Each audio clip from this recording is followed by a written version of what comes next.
నేను మళ్ళొక్కసారి చదివి వినిపించదలుచుకున్న మిత్రుడు హరీష్ రావు గారికి, వాళ్ళ మామగారు వారు కలిసి ఈ రాష్ట్రానికి ఎంత ద్రోహం చేసినరో ఇది వినడం ద్వారా అయినా వారికి అవగాహన కలుగుతుందని నేను భావిస్తున్నా. కనువిప్పు కలగాలని నేను కోరుకుంటున్నా అధ్యక్ష. It is always better for the government to accept the concept of the existing Pranayuta Chevella scheme near Tummideti village, Adilabad district, and explore the ways and means to make it feasible. స్పష్టంగా engineers వాళ్ళు నియమించుకున్న ఇంజనీర్లు తుమ్మిడేటి దగ్గరనే ఈ project నిర్మించడానికి అన్ని రకాల ప్రయత్నాలు చేయండి, మీ శక్తి సామర్థ్యాలను అన్నిటినీ మీ గొప్పతనాలను ఉపయోగించండి అని చెప్పినారు అధ్యక్ష. అదేవిధంగా there is a feasibility of reducing the FRL from 152 meters to 151 meters, i.e. by 1 meter without altering the scope of the scheme. The Honorable Chief Minister may use his good offices for convincing the Maharashtra government to accept proposal of reducing FRL to 151 meters. ఏమన్నారంటే చాలా శక్తిశాలి, అసలు ప్రపంచాన్ని అంతా కూడా గజగజలాడించి పులి నోట్ల తలబెట్టి ప్రాణాలనే త్యాగం చేయడానికి గొప్ప అపర భగీరథుడు. మీరు 152 మీటర్ల నుంచి మీ శక్తిని అంతా ఉపయోగించి మహారాష్ట్ర ముఖ్యమంత్రిని 151 మీటర్ల ముంపు కోసం ఒప్పించండి, 1 మీటర్ ఎత్తు తగ్గించి ప్రాజెక్టు కట్టడానికి అవసరమైన చర్యలు చేపట్టండి అని చెప్పి వారు ఈ ఏమంటారు గాల్లో ఎగురుకుంటూ పోతాడు కదా, ఏమంటారు పారాషూట్, స్పైడర్ మ్యాన్ని మీరు ఒకసారి అడగండి అని చెప్పి వారు సూచన చేసిండ్రు అధ్యక్ష. అదేవిధంగా in case of the Maharashtra government still insists for further lowering the FRL, the Telangana government can accept at 150 meters FRL. ఒకవేళ వాళ్ళు మరీ 151 ఒప్పుకోకపోతే 150 దగ్గరకైనా దయచేసి ఒప్పించండి అని చెప్పారు. In both the above proposals there will not be any financial loss to the work done portions. మీరు దీన్ని 150 మీటర్ల దగ్గరకైనా తుమ్మిడేటి దగ్గర ప్రాజెక్టు నిర్మిస్తే గతంలో ఖర్చు పెట్టింది కానీ భవిష్యత్తులో ఖర్చులు పెరగడానికి కానీ ఎలాంటి అవకాశం లేదు అని చెప్పి 11వ పేజీలో వాళ్ళు ఇచ్చిన నివేదికలో ఉంది అధ్యక్ష. అదేవిధంగా అధ్యక్ష 13వ పేజీ అధ్యక్ష, ఫైనల్ రికమెండేషన్స్ అంటే ఇంకా అన్ని ఎగ్జామిన్ చేసినాం, కంక్లూజివ్ రిమార్క్స్ ఇచ్చిండ్రు, తర్వాత ఫైనల్ రికమెండేషన్స్ ఇచ్చిండ్రు అధ్యక్ష 13వ పేజీలో. ఈ ఫైనల్ రికమెండేషన్లో ఏమన్నారో ఈ ఒక్క సెంటెన్స్ చెప్తా, ఈ తర్వాత అయినా మిత్రుడు హరీష్ రావు గారికి కనువిప్పు కలిగి తెలంగాణ సమాజానికి వారికి క్షమాపణ చెప్తారు చంద్రశేఖరరావు గారి తరఫున అని నేను భావిస్తున్నా అధ్యక్ష. The proposal of construction of a barrage on main Godavari near Medigadda village and lifting 160 TMC of water to mid Maner reservoir is not desirable. Very clear, crystal clear and loud. They have said ఇది ఉపయోగం లేని నిరుపయోగమైన ప్రయత్నము. నేను మళ్ళొక్కసారి చదివి వినిపించే రికార్డులోకి ఈ విషయాన్ని అంతా తీసుకురాదలుచుకున్న అధ్యక్ష. The proposal of construction of a barrage on main Godavari near Medigadda village and lifting 160 TMC of water to mid-Maner reservoir is not desirable. 5 మంది ఎవరు అధ్యక్ష దీంట్లో సంతకం పెట్టింది, నివేదిక ఇచ్చింది? తెలంగాణ కోసం కొట్లాడిన ఇంజనీర్లు అధ్యక్ష. నీళ్లకు మన తెలంగాణ ఎట్లా బాగుపడుతుందో అని చెప్పిన ఇంజనీర్లు, ఆ ఇంజనీర్లు B Anantharamulu, P Venkataramarao, S Chandramouli, G Damodar Reddy, M Shyamprasad Reddy. 5 మంది ఇంజనీర్లు కష్టపడి అన్ని పరిశీలించి పూర్తి స్థాయిలో ఒక ఎక్స్పర్ట్ కమిటీ రిపోర్ట్ 14 పేజీలతో ప్రభుత్వానికి ఇస్తే ఆ రోజు సాగునీటి పారుదల శాఖ మంత్రి హరీష్ రావు గారు, ఆనాటి ముఖ్యమంత్రి చంద్రశేఖరరావు గారు ఈ నివేదికను తొక్కిపట్టి మసిబూసి మారేడుగాయ చేసి మేడిగడ్డ దగ్గర బ్యారేజీలు కడితే తెలంగాణకి ఏదో మేలు జరుగుద్దని 38,500 కోట్ల రూపాయల నుంచి 1,47,000 కోట్ల రూపాయలకు ప్రాజెక్టు అంచనాలు పెంచినరు.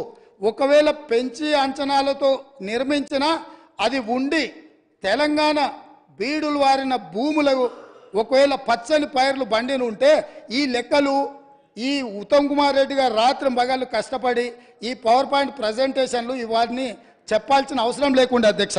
ఇదే కాదు అధ్యక్ష, పదే పదే మా మిత్రులు అసలు చంద్రశేఖరరావు గారు అంటే ఏమనుకుంటురే, నీళ్ళకే నడక నేర్పిండు, అలా అసలు హంసకు కాదు అదేంది నెమలికి డ్యాన్స్ నేర్పిండు, అసలు అపర భగీరథుడు అని వాళ్ళు చెప్తున్నారు అధ్యక్ష. ఇది 23 సెప్టెంబర్ 2015 అధ్యక్ష. తమరు చూడాలి అధ్యక్ష, తమరు చూడాలి, సభ్యులు చూడాలి. సాక్షి పత్రిక సెప్టెంబర్ 23, 2015 నాడు, ఇవాళ ఏ తారీఖులు ఉన్నాం అధ్యక్ష? ఫిబ్రవరి 17, 2024 ఉన్నాం అధ్యక్ష.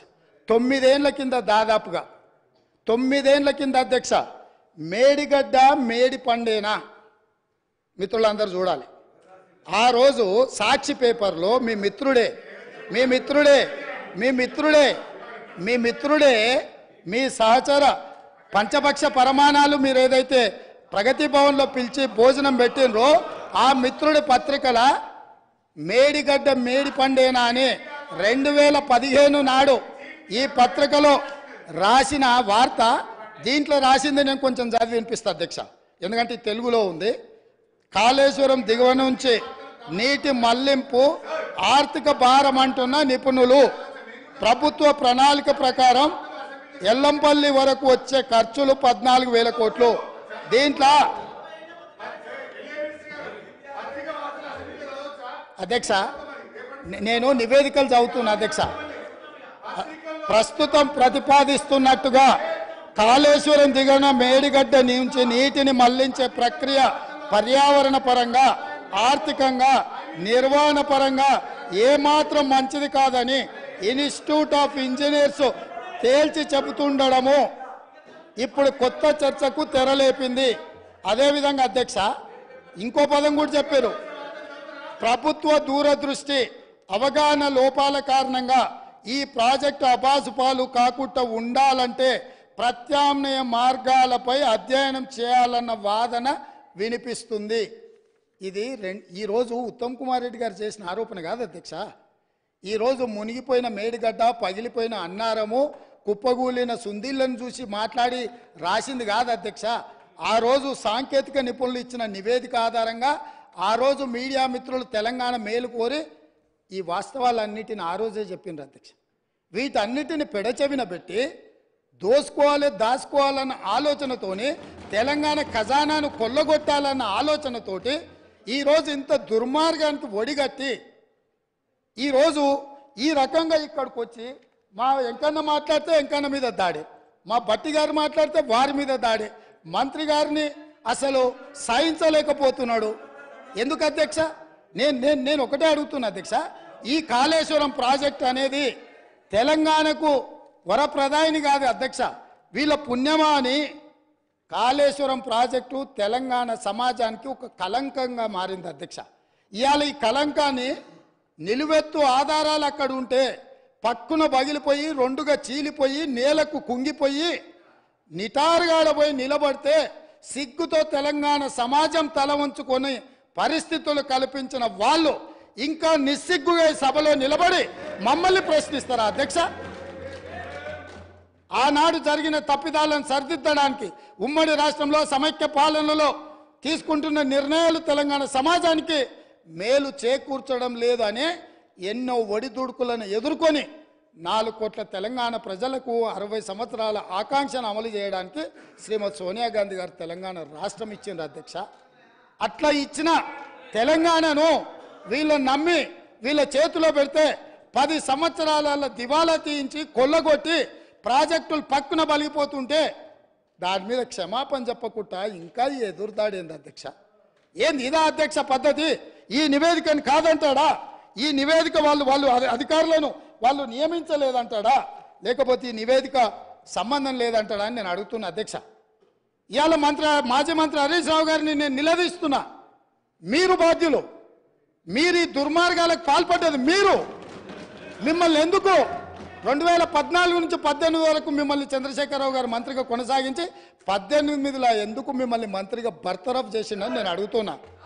మీరు ఈ దోపిడీలో ఆ తర్వాత వచ్చిన చంద్రశేఖరరావు ఈ ఈ ఈ శాఖకు మంత్రి.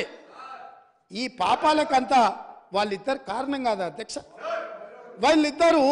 వీళ్ళిద్దరు కలిసి ఈ రకంగా తెలంగాణను మొత్తం చెదలు పట్టించారు అధ్యక్ష. తెలంగాణను మొత్తం దోపిడి. ఇట్లాంటి పరిస్థితుల్లో ఇంకా కూడా ఈ రకమైన మొండి వాదనలు, తొండి వాదనలు వద్దు హరీష్ రావు గారు. జరిగిన తప్పులు సరే, విజిలెన్స్ అండ్ ఎన్ఫోర్స్మెంట్ నివేదికిస్తే వాళ్ళని తిడుతుంది, కాగ్ నివేదికిస్తే వాళ్ళను ఆరోపణ చేస్తుంది, వాస్తవాలను చెప్తే మా మీద దాడి చేస్తుంది. మరి మీరు నియమించుకున్న అధికారులు ఇచ్చిన నివేదికని ఇది కూడా తప్పుడు నివేదికనే అధ్యక్ష? ఇది కూడా తప్పుడు నివేదికనే అంటాడా? అంటే ఎటు పోతున్నాము అధ్యక్ష? మనము ఎక్కడికి వెళ్తున్నాము? ఏం చర్చ జరుగుతుంది అధ్యక్ష? నేను వాస్తవంగా ఏం మాట్లాడుతూ మా మంత్రి గారు, మా ఉప ముఖ్యమంత్రి గారు మాట్లాడతారు, చూద్దాము మిత్రుడు ఏమేమి చెప్తాడు. ఎందుకంటే 10 ఏళ్ళ అనుభవంలో ఏమైనా మెరుగైండేమో, ఏమైనా మారిండేమో అనుకున్న. గతంలో నాకు బాగానే పరిచయమో, కానీ ఇంకా అంతకంటే దిగజారిపోయి 4 సార్లు ప్రాజెక్టుకు శిలాపలకాలు వేసిండ్రంటారు. మంచిదే, ఫస్ట్ ప్రాణహితనే ఉండే, చేవెళ్ళ చెల్లెమ్మ అడిగితే చేవెళ్ళ దగ్గరకు వచ్చింది. శిలాపలకం వేయొద్దా? ఇవాళ వారి పక్కనే ఉంది కదా చేవెళ్ళ చెల్లెమ్మ. ఎందుకు ఆ అక్క కూడా చెప్తలేదు హరీష్ నువ్వు మాట్లాడేది తప్పని? చేవెళ్ళ ప్రాజెక్ట్ ఆగిపోతే అక్కతో పాటు మేము కూడా ధర్నాకు పోయి ఆ లోపలికి దిగినాం కదా. వీళ్ళు వచ్చినాక దుర్మార్గం జరిగింది. చంద్రశేఖరరావు ముఖ్యమంత్రి అయినాక దుర్మార్గం జరిగింది. మెదక్ జిల్లాకే పరిమితం చేసుకున్నాడు, రంగారెడ్డి జిల్లాను ఎండబెట్టిండు, చేవెళ్ళ, వికారాబాద్, పరిగి, తాండూరు వరకు ఇవ్వాల్సిన గోదావరి జలాలను చంద్రశేఖరరావు దిగమింగిండు, మల్లన్న సాగర్కే ఆపేసిండని అక్క ధర్నా చేయలే?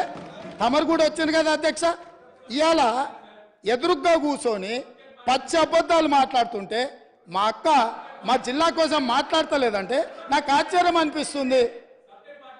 సబ్జెక్టే ఇది. ఆనాడు దీక్షలు చేసి, ధర్నాలు చేసి, ఆనాడు రాజశేఖర రెడ్డి గారిని ఒప్పించి మెప్పించి చేవెళ్లలో శిలాపలకం వేసి ప్రారంభోత్సవాలు చేసి 100 కోట్ల రూపాయల పనులు చేసి ఆ పనులను అర్ధాంతరంగా వదిలేస్తే దీక్షలు ధర్నాలు చేసిన శ్రీమతి సబితా ఇంద్రారెడ్డి గారు ఈరోజు మౌనంగా హరీష్ రావు గారిని సమర్థిస్తున్నారు. అంటే ఇది తెలంగాణ సమాజానికి మంచిదా అని తమ ద్వారా నేను అడుగుతున్నా అధ్యక్ష.